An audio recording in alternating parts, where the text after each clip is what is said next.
mana. Alhamdulillah, my iPhone 13 Pro Max. Congrats.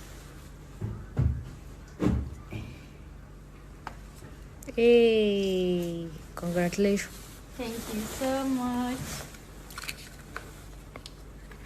Wow. 13 Pro Max. Alhamdulillah, namu da yazo.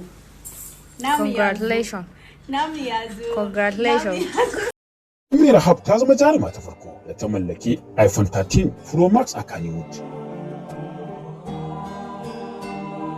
Jaruman mai tashe kuma mai musu yaɗewa. Jarumar tana da kyau wanda jarumar ta kasance a Kannywood tsawon wasu shekaru da suka wuce. Jarumar ta bar harkar ta koma makaranta daga bisani kuma ta dawo harkar fim.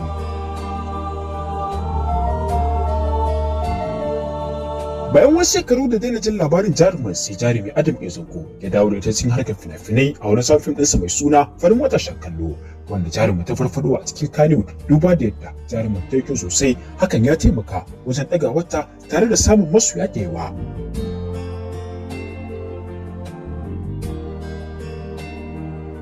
Sai dai bayan bayyana ta a fina-finai sun samu hatsaniya da ubangidanta Adam Ezonko, wanda rikicin ya samu asali ne bayan bayyana wani bidiyon da Adam Ezonko yi na cewa ya raba kanshi da Ummi Rahab. Daga nan mutane suka fara tofa albarkacin bakin su akan mene tsakanin Adam Ezonko da Ummi Rahab, wanda har ummin take cewa idan ya ce bata mata suna ta tona mashi asiri, idan ya ce bata mata suna.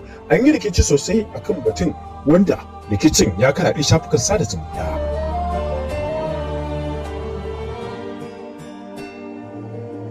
Yanzu muka ci karo da wani bidiyon Ummi Rahab ta mallaki sabon wayar hannu da ta fito ƙirar iPhone 13 Pro Max, wanda jarumar ta zama ta farko da ta mallaki wannan sabuwar wayar domin wayar ta kasance mai tsada kuma yar yayi, wanda a yanzu haka duk wani mai kuɗi yana da burin samun wannan wayar.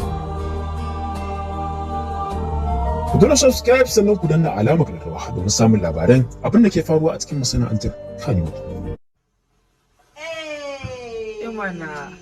Alhamdulillah, my iPhone 13 Pro Max. Congrats.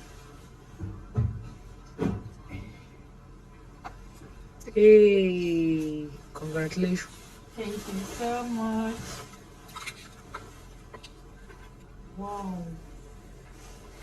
13 Pro Max. Alhamdulillah, namu da yazo. Congratulations. Congratulations.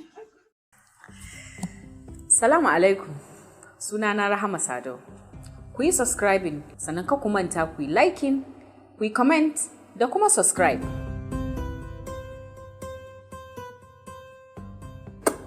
Ni ce taku.